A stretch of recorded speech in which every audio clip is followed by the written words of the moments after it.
morning, everybody. Hope you're having a good weekend. I don't do a lot of shows on Sunday, but I'm going to start doing them now, and I'll give you a reason why. I have the ideal co-host to do it with. Number one, Jeremy Ballrick. Jeremy, you How and I, you doing there? you and I have a brand new show that we hope everybody will gravitate to. It's called The Professor and the Pupil. Wonder who the professor is, and wonder who the pupil is. I've been trying to figure it out the whole morning.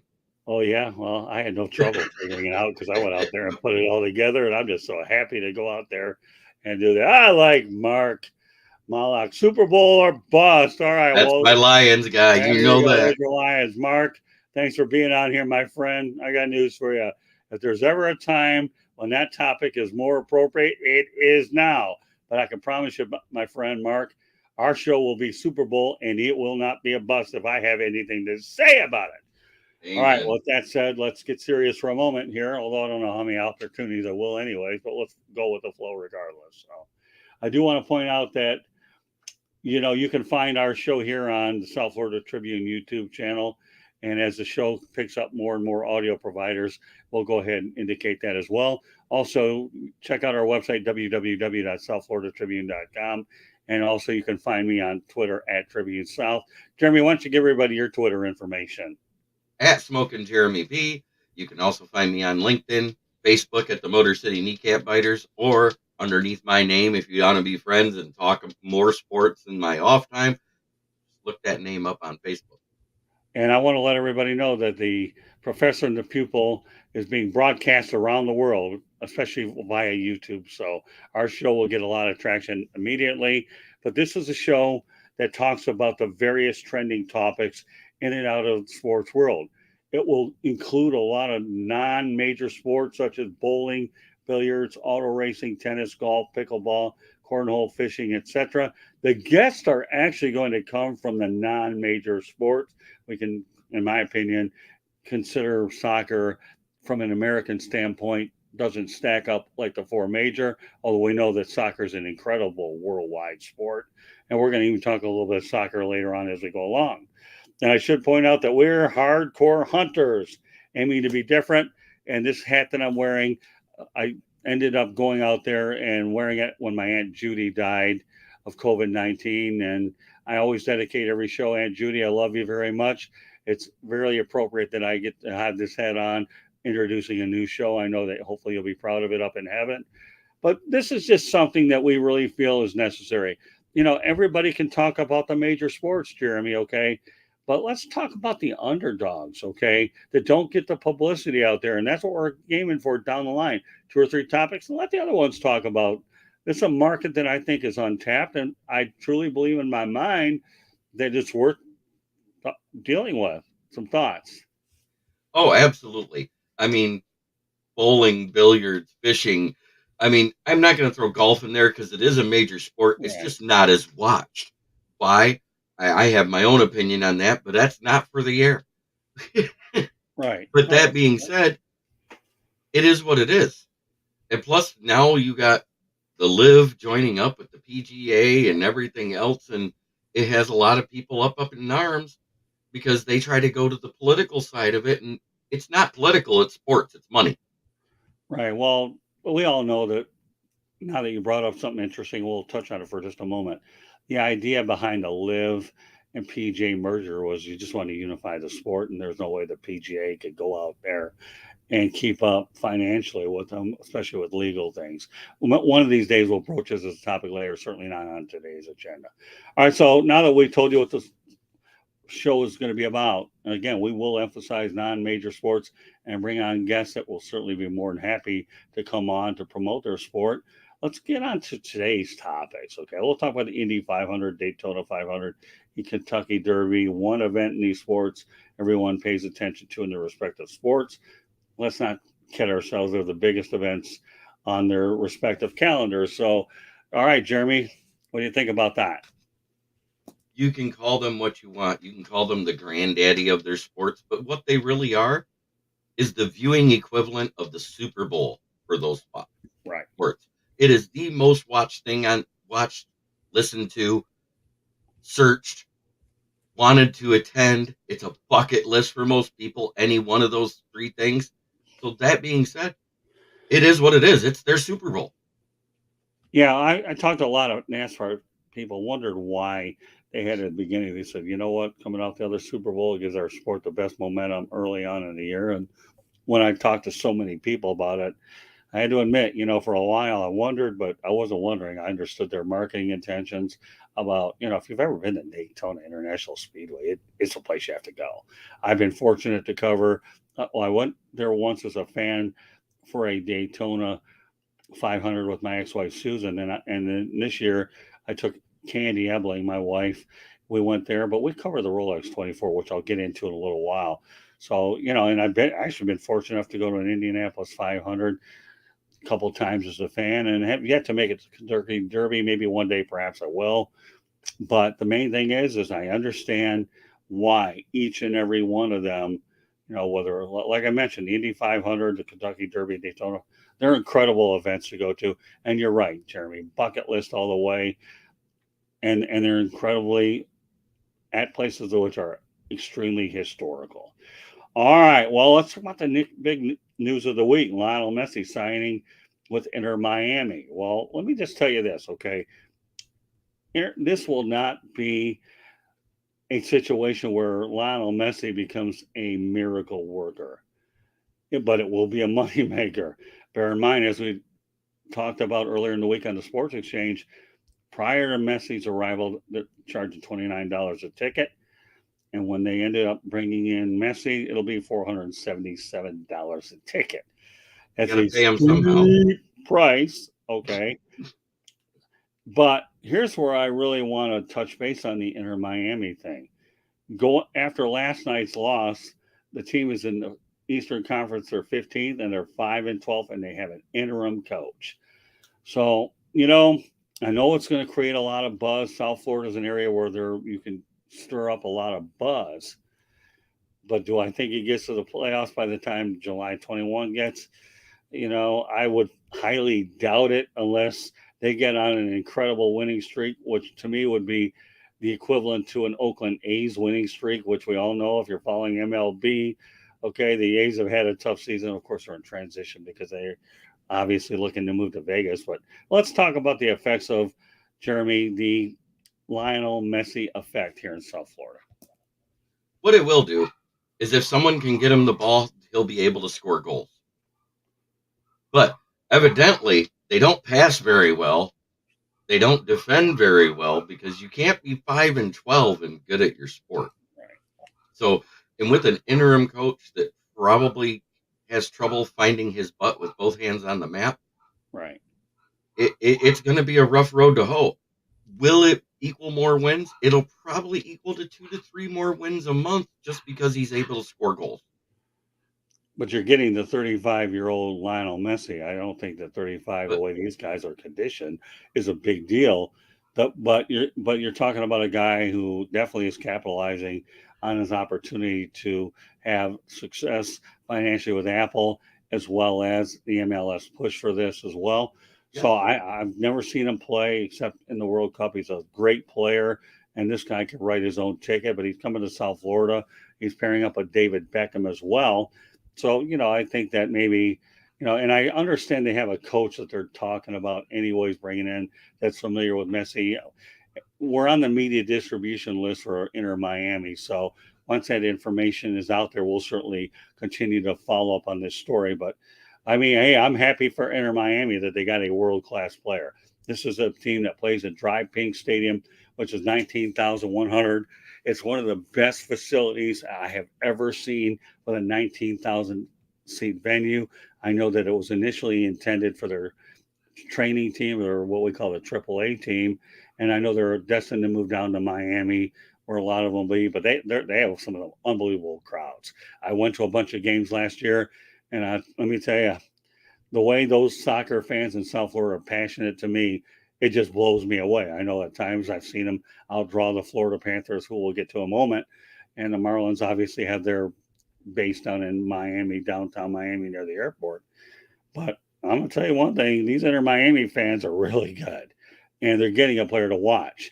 Does that translate into success on the field? We'll find out. But I know one thing: they're going to win at the gate for sure. no matter what happens. Any closing thoughts on this?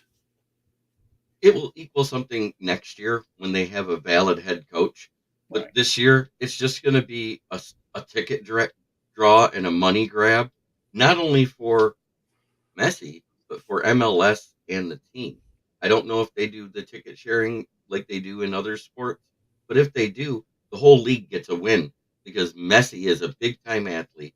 He is one of those guys that keeps himself in shape, so he should come in ready to run right away. Yeah, and I'm glad you brought that up. You're talking about what he's going to draw Inter Miami. Okay. What do you think he's going to do for teams around the MLS? I mean, can you imagine what the ticket prices are going to be in respect to those road markets? I mean, that's Well, unreal. it really depends on the value of that team that they Right. play against. But it's no different than like when the Lions play the Green Bay Packers, that ticket price is double what it is when you play anybody else in the Right. division. It's because that's your hated rival. Then they're a good team, and we have to beat them. So they double that ticket price for a reason. Well, there's a gate attraction. But the road teams are going to make out well. The league will make out well. Inter Miami will definitely make out well because we're talking about not only being able to raise the ticket price, but what about merchandise sales? That's another animal. And this Oh yeah, organization, yeah, this organization could use a good influx of money coming in from a superstar caliber guy like this. I think it's been rumored for a long time, but he evaluated his options by going in Saudi Arabia, and then he also considered going back to Barcelona. And obviously, there was a 99,000 seat stadium at Barcelona, but he's coming to the United States, and he's going to be a draw. And I wish Inter Miami well that it translates to success on the field. Time will tell. All right. he was smart picking his team because now he has no state income tax for the money he makes here. Yeah, that's a good point. No state income tax in Florida as well. You can play for a lot of money out in Los Angeles, Jeremy. But if you're getting gouged on the tax side or you come down to Miami, 16%.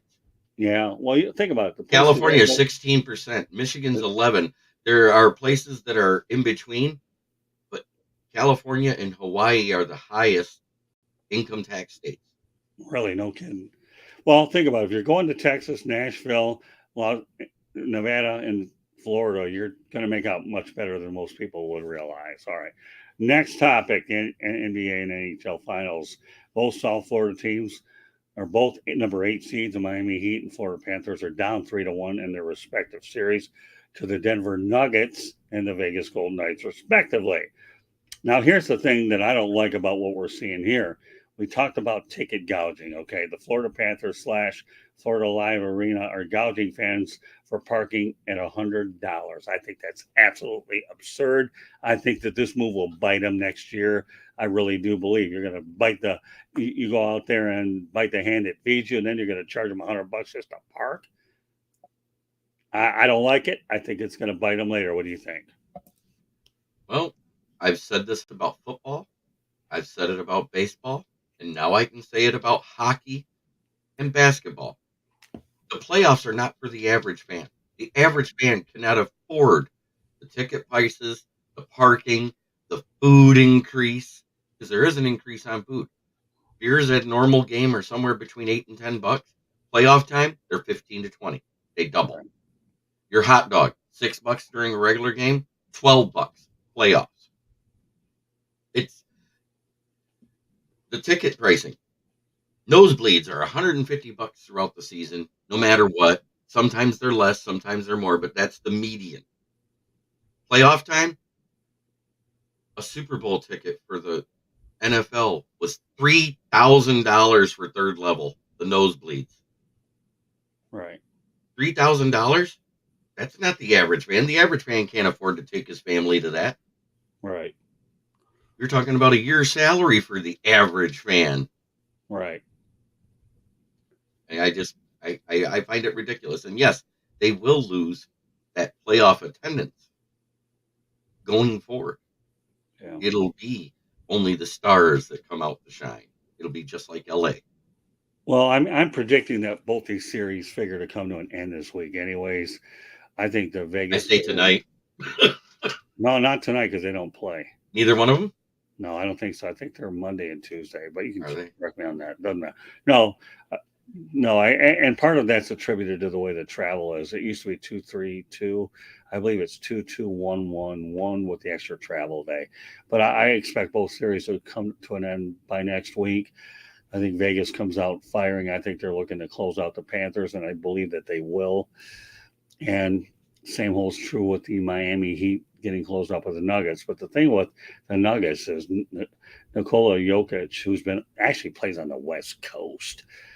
The Nuggets are just way too good for Miami. I give the Miami Heat a lot of credit. They have the heart of a lion. I've never seen a team play with so much heart and energy. And that's a bipartisan of Pat Riley and Eric Spoelstra with the culture that they've built there. So Miami Heat to me, they've done some unbelievable work. They really, really have. And the Florida Panthers, I'll tell you what, a year ago they were the President's Cup trophy winners, and to be able to beat the team, the Boston Bruins, the President's Cup trophy winners, and in 7 games, at least I know Paul Maurice can go out there and say, hey, you know what? We've done it before and we've done it again. All right, Candy Ebling, Monday night Heat game and Tuesday night Panthers. Thank you, Candy. Appreciate the clarification. So Paul Maurice has done a good job, unbelievable job for that matter, taking a team that was a previous type of team there. And, I'm proud of, hey, listen, this has been an unbelievable week when you think of what has happened in the area. You get Messi, right? Mm-hmm. Okay.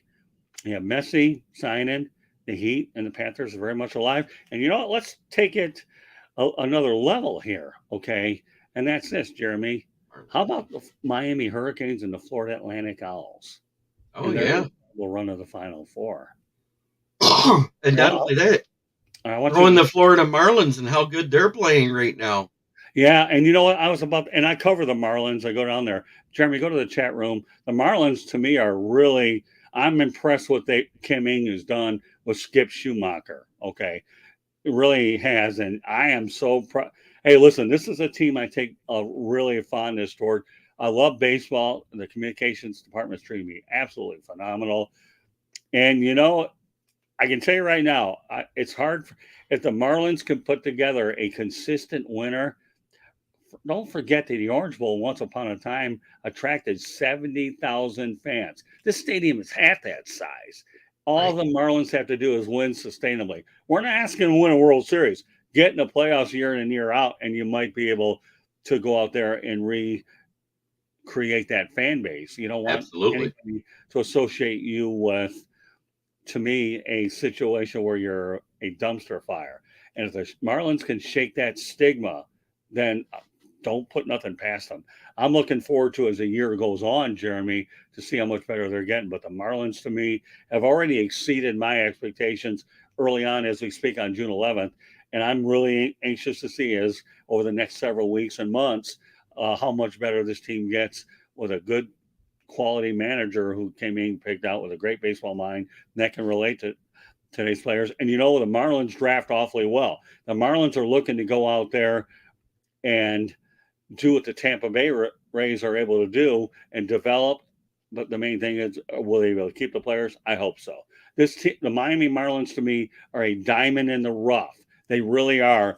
And they can polish if they can have a few consistent years. All right, go to the chat room, Jeremy. All right, we got Michael Conman Conseco coming in. How are you doing, Scott? Hope all is well. Would love to be on your show talking NBA Finals. Andy Ebling did reiterate that the Heat game is Monday night and Tuesday night is the Panthers. And my buddy from Kneecap Biting with Detroit Lions, Mark Malik, says still Super Bowl or bust. Well, I want to thank everybody for tuning in on this Sunday morning. Again, my name is Scott Morgan, Motor City Man Mouth. Please be my co-host on this show, Jeremy Ballreich. We do the Professor and the Pupil. Why do we have the Professor and the Pupil? One guy's been in the business forever. One's learning it, but he's learning fast. Jeremy reminds me of one of those Evelyn Wood speed reading courses, but he's the Evelyn Wood of broadcasting. I've had this guy in my system for 10 months.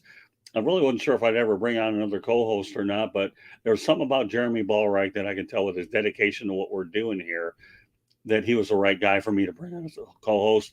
And he's done so well on every show, everywhere he brought on. that to me, Jeremy Ballreich should be considered in parentheses no brainer. Okay, I know you have your kneecap biting, but we'll just call you no brainer because bringing you on was an absolute slam dunk. And yeah, if we're talking NBA or we're talking about Grand Slam, whatever, all the good analogies, then I'm building your ego up to be Jeremy. No, I didn't build it up. You did that on your own, but whatever. Any closing thoughts about what we've seen in South Florida? Again, I like the Denver Nuggets. This team is awfully good. Yeah, I predicted it immediately. I didn't think the Heat had the talent, top to bottom, to compete with the defense and the everything that's going on. And look at that, our buddy George Eichhorn, keep up the good work. He popped in the chat. Yeah, well, again, you know what? The Miami Heat, what they did to me in this playoff run is incredible. And, didn't fare well from the Boston Celtics because their coach got to, well, the Boston Celtics coach gets another year, okay? I believe that's what Joel Mazzulo, I believe it is, Mhm. but they'll have to retool that roster. And, let's talk about the Milwaukee Bucks that made a coaching change as well. So, Oh, I kind of hated that because that guy just had them in the winning of the finals not too long ago, yeah. and a guy making it to the finals and losing is way different than winning it, and he won it with Giannis, the Greek freak. Yeah, It's a shame. I'm sorry. He deserved another year at least. He had a lot going on personally, and I think that's what affected his coaching during that this playoff run this year. So maybe people need to lay off a little bit when there's a little bit of failure with somebody that has a personal tragedy. well, I'll tell you right now, the Miami Heat story is not only overachieving to get where they're at, but what you have right now, to me, is a situation where the Miami Heat are sending coaches to the unemployment line. So continue in the chat room. Yep. Michael Conseco comes in. Great show, guys. I'm having Nate Archibald on my show in a couple of weeks. That's a nice guess. Yeah, very good, Yep. Michael. All right. All right. Well, now we get to have an opportunity about talk about some other sports that most people probably won't. But as I reiterated at the top of the broadcast, we're going to be talking about some different things, and we're going to talk about death of billiards on TV gambling. All right, go ahead, Jeremy. Tell me why you created this subject. Well, there was two things that happened, and it was right around 1984. Um, they started producing a movie about gambling based off the first movie about gambling about pool with Fast Eddie Felson, also known as Paul Newman. His co-host in this movie played Vinny or Vincent, Hmm. Tom Cruise. It was a great movie, great story, but it was more about the hustle and the gambling behind the scenes to get to that big show. The other thing that happened that year was there was a trick show. Used to be Trick Shot Magic is what it was called, and that was the professional artistic pool where they do all the trick shots like you saw in the commercial with a just had his name in it. Steve, the one that did the light beer commercial. I You don't know who know, he did a trick shot where the pool ball massaged around. Mike Jeremy. Nasty. That's another life to get time ago when you talk about light beer commercials because those are the best commercial campaigns, and they were way ahead of their time. Just think about for a minute, okay? Not taking away from your Less train of filling thought. tastes great. No, I'm saying, if you had light beer commercials in this day and age, golly, as Gomer Powell would say. I mean, really? Hmm. So you go back to those, and these guys were great and fantastic. But the guy who ran the league ran off with money and gambled it away, which destroyed that league for a few years. It's built itself back up. It's still there. Billiards is still popular. As a matter of fact, Michigan is a hotbed for amateur billiards. I mean, there's more tournaments in Michigan than there is in some states. And professionally, it's still called the PBA, the Professional Billiards Association. It's the PBA, excuse me, World Professional Billiards Association. They have their artistic pool stuff. I was blessed and honored to have currently number two in the world be my landlord, who I took pool lessons from. But that gambling, that they portrayed in the movies and the stuff that happened. That's why you don't see those tournaments from the Mohegan Sun anymore. You don't see the stuff from Atlantic City. You don't see the stuff in Vegas. Um, the biggest draw right now still is the APA. Gets more members than any other billiards league out there, and they are in Vegas twice a year for their championships, one for 9-ball, one for 8-ball. And we're talking over 70,000 players from across the United States and around the world attend that. And then you got the Moscone Cup, where you got the best professional billiards players in America versus the best professional billiards players in Eastern Europe or Western Europe. It's amazing. You know, Minnesota Fats, as I remember, okay, was a real, and was it, who was Mascone's first name? I'm trying to remember. Willie Moscone. Willie Moscone. Thank you very much. Appreciate that. So to me, to talk about Minnesota Fats and Willie Mascone, this is exactly what we're trying to do, folks, is prove, okay, that these sports really matter. But Willie Mascone and Minnesota Fats, we're just going to scratch the surface on this. So I think that to me, I watch billiards. I think it's pretty interesting. One of the most unbelievable recreational names on the planet, games on the planet. Who knows? It's just. Let me correct myself because I just remembered. The book, The Color of Mutiny, was written in 1984. 1991, the movie came out. And it was shortly after that when you seen Poole disappear off of ABC and the wide world of sports started disappearing. And then later on, it was disappeared off of ESPN. Now, most of what you get to see in the billiards world is on YouTube. Really, no kidding. Well, let me tell you, with YouTube becoming what it is, you know what? All these other sports that we're talking about, okay, Jeremy, it just fascinates the living daylights. I mean, you know, one of the shows I used to like watching many years ago was on ABC called American Sportsman. That was a great show. I think they used to air it on Sunday too. So, you know, we're not going to say we're American sportsmen on here because I do want to reiterate, if you're just joining us right now, that we're going to be talking a lot of non-sports subjects as well. If you guys out there think that we're a sports show, we do a lot of sports, okay, but we're going to be talking non-sports as well. I want the professor and the pupil to be a very well-rounded broadcast, so everybody can come in here And we got a talk couple about of guys in the chat here. Mitch Weinstein comes in, said you guys are great. Ralph Williams says good morning. Mitch Weinstein comes back with 2 more comments. Do you think either the Heat or the Panthers have the chance? Heat, no. Panthers, maybe, because they did it against Boston. Yeah, so you know what? I think that's exactly where I'm at. I'm not counting the Panthers out because they've already done it this year. Right. And that's what their coach, Paul Maurice, said too. And he's using that as a way to motivate his team. You don't need to motivate your team in the playing for the Stanley Cup, but you can always go out there and talk about the fact that we were down 3-1. It's and let's take it back a long ways. I think the only time that a team in the Stanley Cup Finals came back was when the Toronto Maple Leafs beat the Detroit Red Wings back in the 1940s. So it has happened. It's not like you have a zero and whatever. Right. It happened. It's not like it's never happened in basketball, and it's not going to start now. Right. But my point is in hockey, if it's done one time, it can be done. Okay. And we all know about the Boston Red Sox, New York Yankees, the 3-0, and we all know that the Red Sox proceeded to win the Super Bowl. So yeah, I'll reiterate with you. I think the Heat are just simply overmatched, and the Panthers have a fighting chance. And bear in mind, the last 2 games here in Sunrise have been decided by a goal.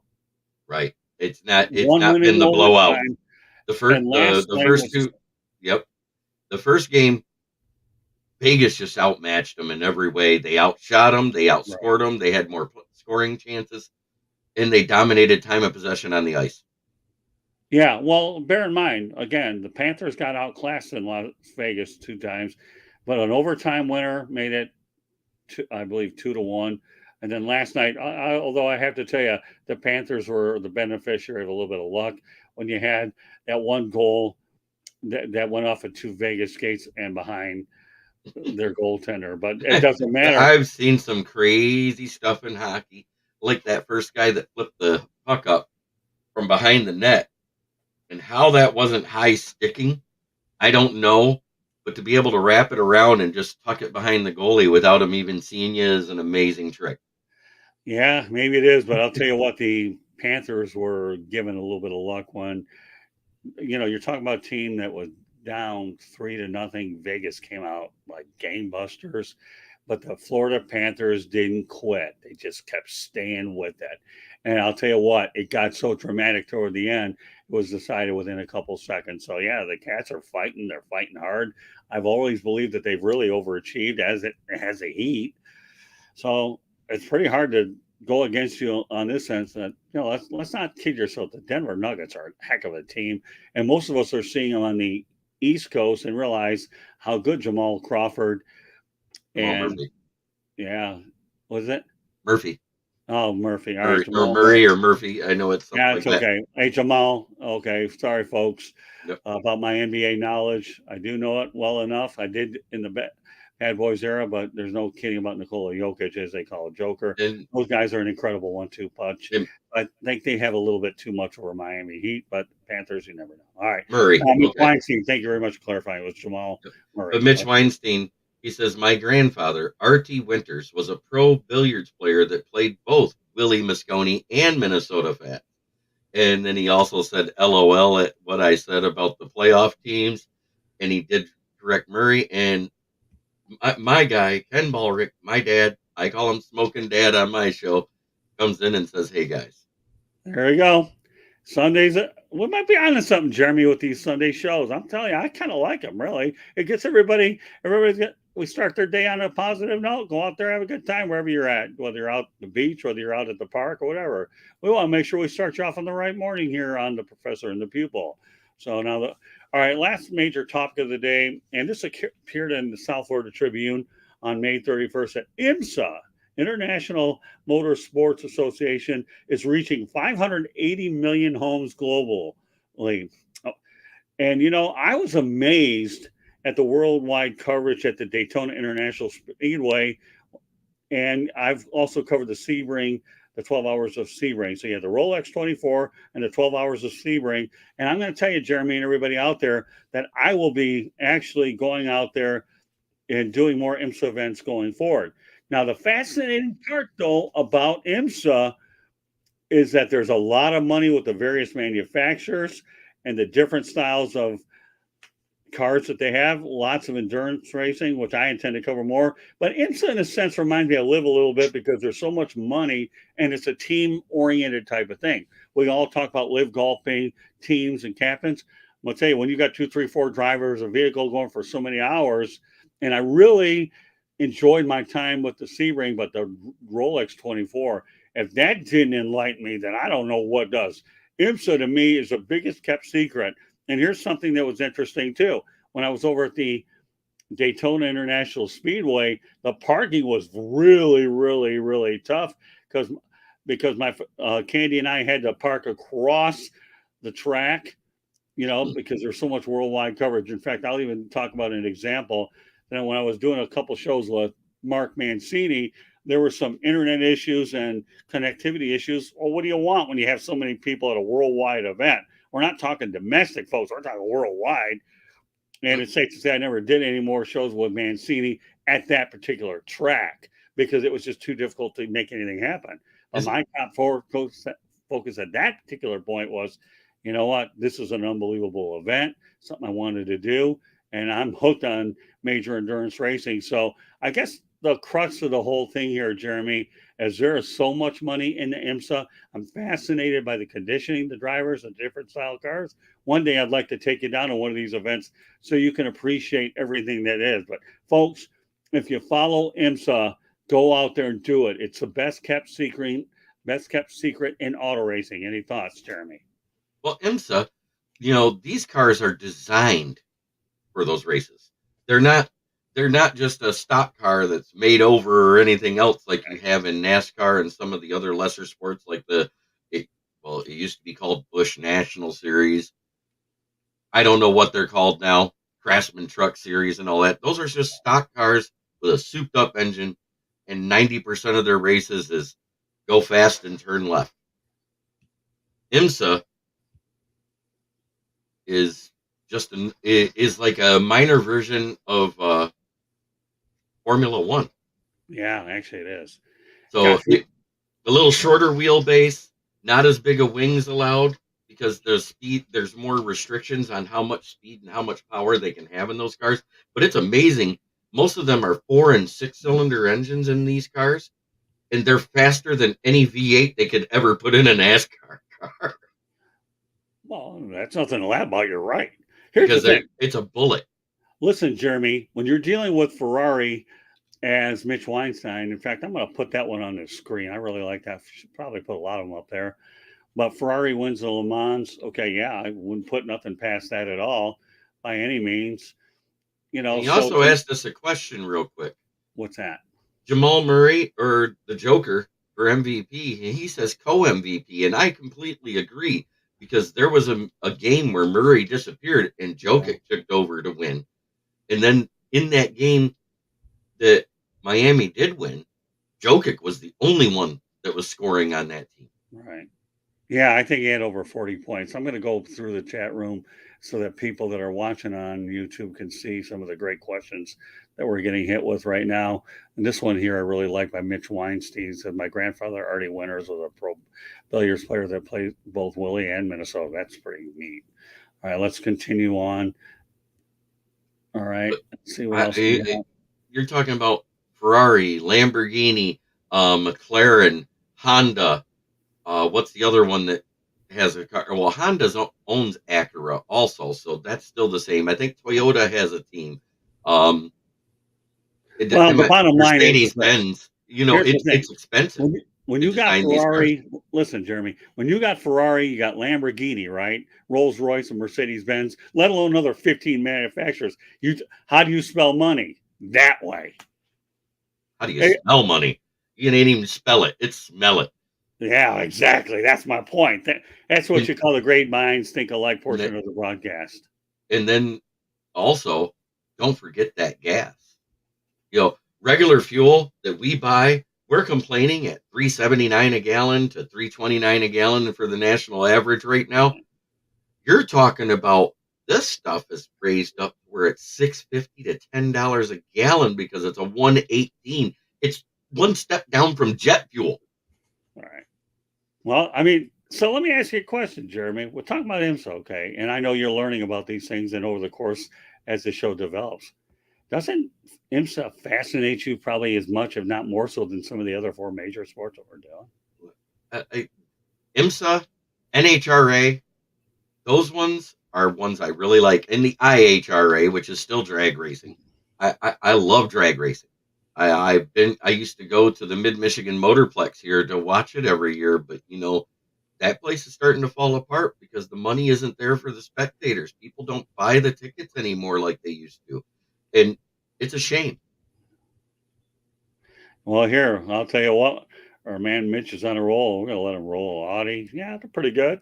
A lot of money. But it's Porsche, Audi, Yeah, we're getting that one too. Well, oops, that doesn't matter. Whatever. and Mercedes Benz is also part owner of Dodge. So will Dodge ever get a car designed? Because that's Daimler Chrysler, and Daimler owns Mercedes Benz. My goodness. There you go, folks. IMSA, I'll be calling you. I'm on their mailing list, by the way. Folks, if you want to go out there and see some good IMSA material, go to southfloridatribune.com and you'll find them in under our media distribution partners. I have so many articles that IMSA sends us. It's just incredible stuff. And every time I see their stuff, it's hard to keep track of every qualifying race or anything. I try to get the winners out on social media, but some of the things that you read with the feature stories are just unbelievable and overwhelming. So, all right, King Some S. guy with a weird name that writes for the Motor City Tribune on that site too. His stuff's there. Who? Oh yeah, Jeremy Ballrick. That's me. Oh yeah. I don't know. I've had some other people who can't write good content. It takes a while to edit, and no knock against anybody that does do it at all by any means. But No. one thing I like about your content, it's very brief so that we're able to leave more over. And I'm not any listen. I don't put a word count on anybody that goes out there and writes for us. It's not the right thing to do, but we want to make sure that everybody has an opportunity to say what's on their mind. And King SJ, hey guys, Yep, okay. that's another one of my guys. All right, so I want to point out something I haven't had an opportunity to do. So if you want to be a guest here on this show, Professor and the Pupil, or any of our other shows, all you got to do is simply participate in the chat room. And when I take notice of you enough, I have no problem putting the inviting on here. But the main requirement to be a guest on our show is, folks, please subscribe to the South Florida Tribune YouTube channel. If you're going to be a part of the show, we want to make sure you believe in what your mind and heart are telling you. So please subscribe to the South Florida Tribune YouTube channel. That's one of our that is our requirement. But also send your topic ideas to South Florida Tribune at gmail.com, as well as participate in the chat room. We'll bring in. I have no problem. As this platform continues to grow, I am going to tell you right now, folks, I am looking for new talented blood. And this is a good opportunity for you to come out once. If we feel you're really good, you'll have multiple opportunities. So we're looking for you. You know, I'm not as good as the U.S. Army out there that we want you. Although maybe I should go out there and hope I don't get nailed for that one. No, we want you as well. I mean, let's face it, we love what our military does for us, but there are a lot of people out there. We can tell you that I am definitely looking at bringing on new people. And one guy who certainly one guy who definitely benefited by it was, you clicked on the wrong one. You got my dad's. That was great. I can't well, be a that's guest okay. because my Well, face breaks cameras. you can go out there and talk about it all you want, but it's a wonderful opportunity. Mitch Weinstein found out that he had a lot of fun, and I'm going to take him under my wing to make sure that his continuous appearance, or let me tell you, for a guy that's never done this before with Mitch Weinstein, okay, I thought he did a pretty good job. Yes, and this is, this is just the beginning. Of course, Ken Ballreich, you know what? You say you can't be a guest. Well, I've seen a lot of crazier things happen I don't before. know. I hear I look a lot like you, Dad, and my face hasn't broke the camera yet. But you know what? I do have a face for radio. All right. Well, you know what? Thumbs up, as Mitch Weinstein would say. But there's ways to get on here. Yeah, I mean, and we're not going to make you look bad on the air, because when you come on here anyways, okay, we're going to give you a 15, 20-minute overview. So that way, all you got to do is listen and have fun. If you can't listen and have fun, then I don't know if I can make it a whole lot easier, Jeremy, than this. No, there's no way to make it easier. No. Again, our goal here is to have fun, entertain, and that's what it's all about. There's a whole wide world of people that we can bring on here, but we want to make sure that everybody has a good time.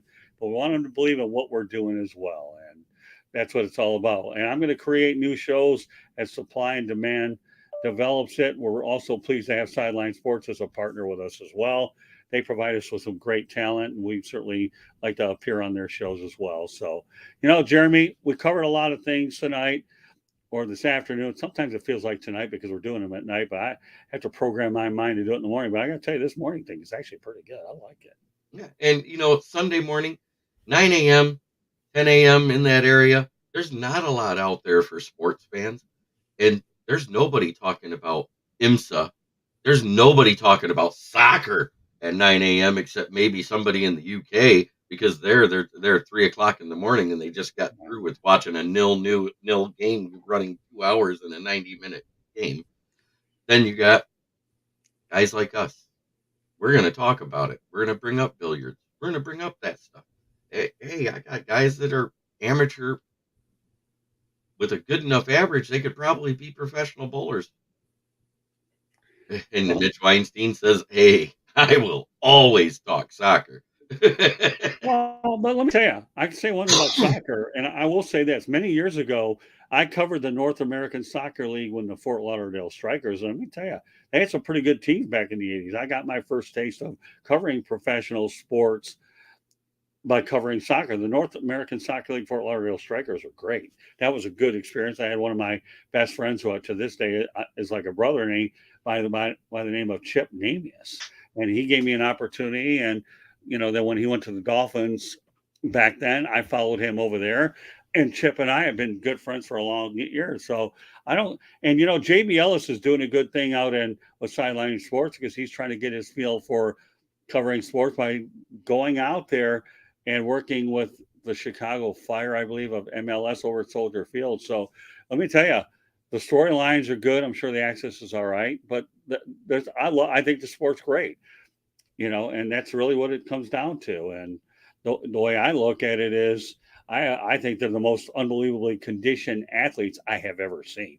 I know full well, and this is a really funny story back in my days covering the Strikers. Chip goes out there and arranges a thing between the Fort Lauderdale Strikers front office versus, and us writers. And we ended up playing a game, Jeremy, on the practice field. You ready? And Mm-hmm. I'll tell you what, on a practice field, which is about as half the size as a normal thing, I was gassed. And what was worse is I was caught off guard when somebody, uh, I fell to the ground because I got tripped up and I ended up spraining an ankle and found myself in the hospital. But here's the interesting part about the story, okay? Once I got to the hospital, I had to go to Miami Dolphins training camp and spent time with talking with Coach Don Shula. And Coach Shula mentioned something really interesting. Well, Scott, because by then he started to like me. He knew my name. I was just young, pup, like anything. But when you get an opportunity to work with Don Shula, it was just unreal. Should I put you? Should I cut you, or should I put you on injured reserve? And he's looking at me with this real Don Shula smirk, and he really is, because he knows he's like a father figure to everybody that comes in contact with this guy. Now, coach, to be honest with you, I would rather you put me on injured reserve, and that way I'm a part of the team. And he laughed, and they just gave me a big pat on the back. And when we were done with my interview, that was just great. I mean, Don Shula, if you're a young writer breaking out and you have an opportunity to work with an iconic coach, and I've worked with a lot of coaches over the years, that was incredible. Soccer, I have so much respect and admiration for. And there's no question, and I'm sure that MLS will probably have a couple more teams before it's over with. But I'm just every waiting to have Alan Park recognize the stuff I've been doing and offer me an invite to interview at the pressers, because I think that would be like the best thing that would ever happen to me. But I think, folks, what we want you to take away from this show today, and I don't want to sound like I'm repeating myself a lot. Let's just call it reinforcement for all intents and purposes, Mm-hmm. because I won't be saying a lot on future broadcasts. It's a major sports are good. Add up a news item or two. But let me tell you what, we're looking to build a culture here where the other sports matter. Because what few people don't understand is when you talk about collegiate athletics, okay, they also feature these sports as well. And that's what we believe in is, I can't tell you how many media releases I get from the University of South Florida, University of Florida Gators, and Florida Atlantic University Owls that talk about the secondary sports. And I'll tell you what, if they're awards based, I can't put every game story up there, but if they're awards based and they've done things academically, I mean, why do you not share them on social media? Which is one of the things that drew me to the conclusion that it was necessary to include those type of sports in here. And you got to remember when you're going to the Olympics, okay, there are the archeries, there are a lot of the auxiliary sports that most people don't get attention, but these athletes are competing for gold medals just like anybody else. Only they don't get as big a stage as the other ones. So, Right. we will. I guess to conclude it all, we will leave no stone unturned in this show. So, Jeremy, great first act here. Okay, and I look forward to us doing an awful lot of good things together. And I am just so glad that we were able to mention certain things. I want to bring up another Mitch Weinstein. One of my best friends is Arnie Mauser, and another one, Chip is awesome. Well, Mitch, it's amazing how you remember him. Good stuff. And Candy Ebling, since you're the architect behind it all, great new show. And I'll tell you, how are the Florida schools doing in winter sports besides hockey? Well, I'll tell you what, Ken, Florida Atlantic and Miami made it to the Final Four. I'd say that's pretty good. Mm-hmm. So you're doing pretty well. So, and of course now, Candy went out there and here I got to post this one up. Yep. Wasn't it? Gators just I, sent out a little self-work for me, which is on our website for 2 gold medals on the final day of the NCAA championship in track and field. Well, you hey, know what? You can talk about track congratulations to and the field too. University of Texas. They did win the national championship in track and field. Right. Well, so there you go. So you can talk about track and field being another one that we're going to be diving into as time goes on. So, any final thoughts here, Jeremy, about what we were looking to get accomplished today? I think our first act is one that I'm so looking forward to building on. But Nope. you're the other half. Gators finished second. So yeah, the SEC was well represented there. The Texas is Big 12, SEC, great job. Well, Fantastic. But Well, my little last little tidbit here is, we were talking about something different. We found it. And I think this is a great format to use. And going forward, if you like talking about these sports, reach out to Scott. Reach out to me. Either one of us. We'll see what we can do about getting you on here. and I'm glad we thought about gymnastics. Mary Lou Rett, never heard of her. I'd say she was pretty good. Okay. He was a little firecracker. Yeah, wasn't she? You talk about track and field, a lot of great athletes out of there as well. So, Weightlifting. weightlifting. Yeah. I mean, so I would lose my voice if I tried to go out there and mention them all. And I'd like to keep my voice for a little while longer. But you know what, folks? This has been a lot of fun. Jeremy and I have been planning this for a while. We're just so happy that we were able to get it started here on this beautiful June 11th day, 2023. And we're so delighted with the participation in the chat room. Then I am proud of every you that participated in the chat room. I'm looking forward to seeing more and more of y'all in the chat room as well. So go ahead, Jeremy. And remember, going forward, anytime you watch our show, the goal is to have you like, subscribe, and share this podcast. Our broadcast is simulcast on my network too, because I want to branch us out to a broader spectrum of people. And what's wrong with educating a few football fans about that there's other sports than football? I hate to say that you took the words out of my mouth, but you're not getting me to flip the cap. Okay, I'm not going to do it. But to say that great minds think alike and you took the words out of my mouth is worth ending this at the moment. So we want to thank everybody for their participation in the chat room. And that concludes this edition of The Professor and the Pupil, our debut edition. We will look forward to seeing you soon enough. So on behalf of Jeremy Ballreich, my name is Scott Morganroth, the Motor City Madmouth. Thank you for joining us on this edition of The Professor and the Pupil, our debut edition. And we look forward to seeing some of you folks on along with us, because there's two of us, but I got news for you. Ideally, we're going to have a guest on. Because next week, we're not going to have this is not going to be like a weekly show. This is just going to be when we get the mood to do it. And I want to say in advance to everybody in the chat who is one, happy Father's Day, because next Sunday is Father's Day. Well, I will disagree with you. It will be a weekly show. Okay. It will. I think it's just too good not to go ahead and have a okay. Okay, great. No, I talked about doing once a month there for a minute. Well, no, but I have a feeling that based on what I've seen here today and the response we're getting, that this is going to be a weekly show. Folks, tune in on Sunday mornings for Scott and Jeremy here on The Professor and the Pupil. And once again, I'm very grateful for all those individuals that participated on today's show. And we look forward to seeing a lot more of you as time goes on. So for the last time, on behalf of Jeremy Ballreich, my name is Scott Morganroth, the Motor City Madmouth. Thank you for joining us on this edition, our debut edition of The Professor and the Pupil. And we will see you the next time. Good night, everybody. Good night. Good afternoon, everybody. And I hope you've had a great weekend. Bye now.